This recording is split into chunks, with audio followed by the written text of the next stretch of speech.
बिस्मिल्लाहिर्रहमानिर्रहीम। अस्सलामुअलैकुम। कहानी क्लब में आप सब दोस्तों को खुश आमदीद। व्यूअर्स, आज फिर हम हाजिर हुए हैं एक नई सच्ची कहानी के साथ। नए आने वाले साथियों से गुजारिश है कि अगर अभी तक आपने हमारे चैनल को सब्सक्राइब नहीं किया है तो हमारे चैनल को सब्सक्राइब करें ताकि आपको लेटेस्ट वीडियोस के हवाले से नोटिफिकेशन हासिल होती रहें। तो आइए चलते हैं आज की सच्ची कहानी की तरफ। रोशना। किसी ने इसे जैसे पुकारा हो। कौन है? रोशना ने इधर उधर देखा पर इसे कोई नहीं दिखा। शायद मेरा वहम होगा, रोशना ने सोचा। लेकिन फिर इसे एक आवाज आई, रोशना, रोशना। इसने पलटकर देखा तो सहरज़दा रह गई। वो बहुत खूबसूरत था। उसकी आंखों में अजीब सा सहर था जिसने रोशना को सहरज़दा कर दिया था। कौन हो तुम? रोशना ने इस अजनबी से पूछा। रोशना, मैं तुम्हारा आशिक हूँ। मैं साहिर हूँ।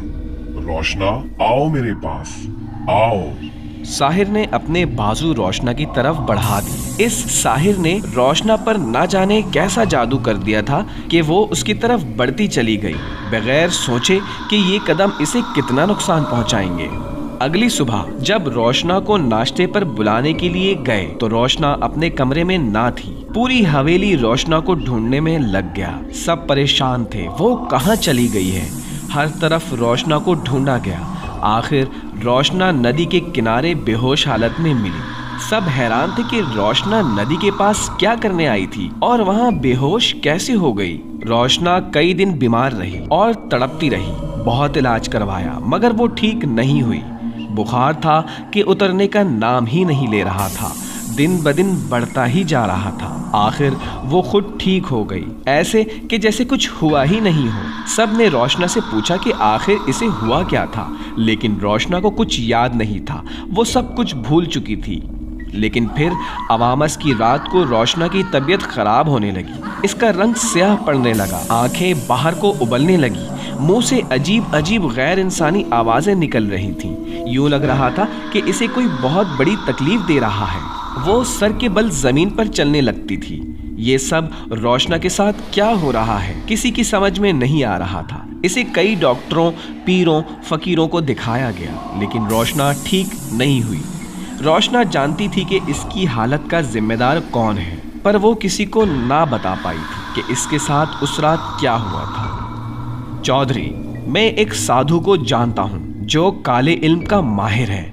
अगर रोशना बीबी को इसके पास ले जाया जाए तो उम्मीद है कि रोशना बीबी ठीक हो जाएंगी। चौधरी दिलावर के मुलाजिम अकरम ने कहा। कौन है वो? अगर तू किसी ऐसे साधु को जानता है तो मुझे पहले क्यों नहीं बताया? चौधरी दिलावर गुस्से से अपने मुलाजिम को कहा।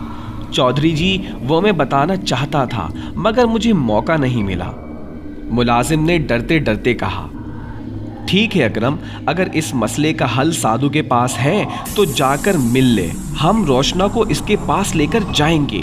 ये बात चौधरी दिलावर ने तो कह दी, लेकिन काश वो जान पाता कि तमाम मसाइल का हल सिर्फ एक ही ज़ात के पास है और वो है सिर्फ खुदा की ज़ात। बेशक अगले दिन वो रोशना को इस साधु के पास लेकर गए। साधु ने रोशना को देखा तो चौंक पड़ा। मुझे और इस छोरी को इस कमरे में अकेला छोड़ दें, साधु ने कहा। पहले तो चौधरी दिलावर हिचकिचाया लेकिन फिर वो कमरे से बाहर चला गया। थोड़ी देर बाद जब चौधरी दिलावर कमरे में वापस गया तो रोशना एक तरफ बेहोश पड़ी थी और साधु की आंखों में तो जैसे खून टपक रहा था। इसकी आंखें बहुत ज्यादा सुर्ख हो रही थीं।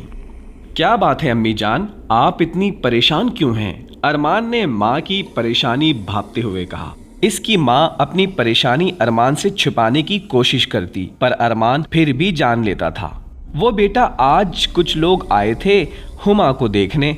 इन्हें हुमा पसंद तो आ गई मगर ये लोग हुमा के साथ वो सामान की लिस्ट भी दे गए। अम्मा, यही बात है ना? अरमान ने दुख से कहा और उठकर बाहर निकल गया। अपनी माँ की आंखों में आंसू नहीं देख सकता था। मैं करूँ तो क्या करूँ? अम्मा की परेशानी, अब्बा की बीमारी और बहनों के टूटते ख्वाब मैं नहीं देख सकता। मुझे कुछ करना होगा। इस शाम अरमान वलीद से मिलने इसके घर गया। वलीद यार, मुझे इस बाबे के पास ले चल जिसका तुमने मुझे बताया था। तुम राजी हो गए? खैर, कोई बात नहीं, देखना अब सब ठीक हो जाएगा। चल, मैं तुझे आज ही ले चलता हूँ, वलीद ने कहा। तो फिर देर कैसी, चलो, अरमान ने कहा। कुछ ही देर में वलीद ने एक मकान के आगे जाकर बाइक रोकी। यहाँ रहता है वो बाबा? अरमान ने पूछा। हाँ यार, वो सबसे तन्हा रहता है। बहुत वीरान इलाका था जहाँ इसका घर था। और हाँ यार, बाबा का नाम नारायण राज है, वलीद ने कहा। तो अरमान चौंक गया। तू मुझे एक हिंदू के पास ले आया है? छोड़ो यार हिंदू को, हमें तो अपना काम निकलवाना है।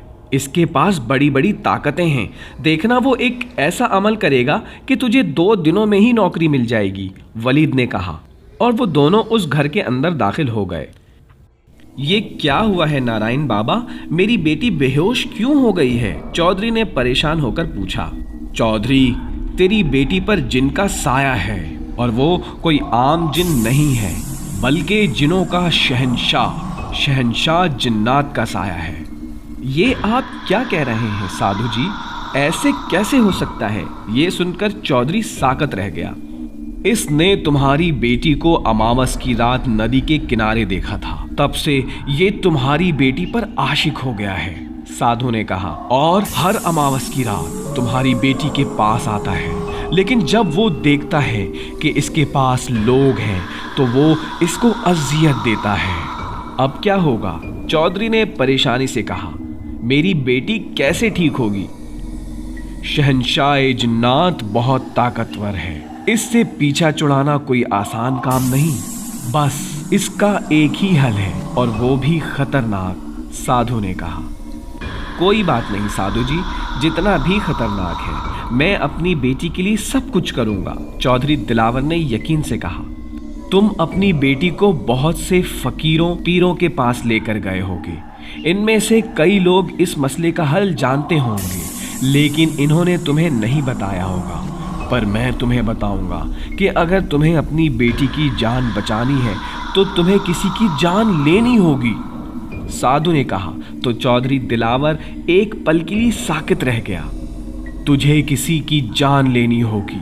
चांद की पहली तारीख को एक खास वक्त में एक लड़की की पैदाइश हुई है। इस लड़के से अगर तुम्हारी बेटी की शादी कर दी जाए तो तुम्हारी बेटी ठीक हो सकती है, क्योंकि इस लड़के में एक ऐसी ताकत है जिस पर कोई जादू, कोई ताकत असर नहीं कर सकती। जब इस लड़के का मिलाप तुम्हारी बेटी से होगा तो वो ताकत तुम्हारी बेटी में चली जाएगी। फिर शहंशाह जिन्नात तुम्हारी बेटी पर असरअंदाज नहीं हो सकेगा। लेकिन शहंशाह जिन्नात भी ये बात जानता था, तभी इसने तुम्हारी बेटी पर जहर भर दिया है।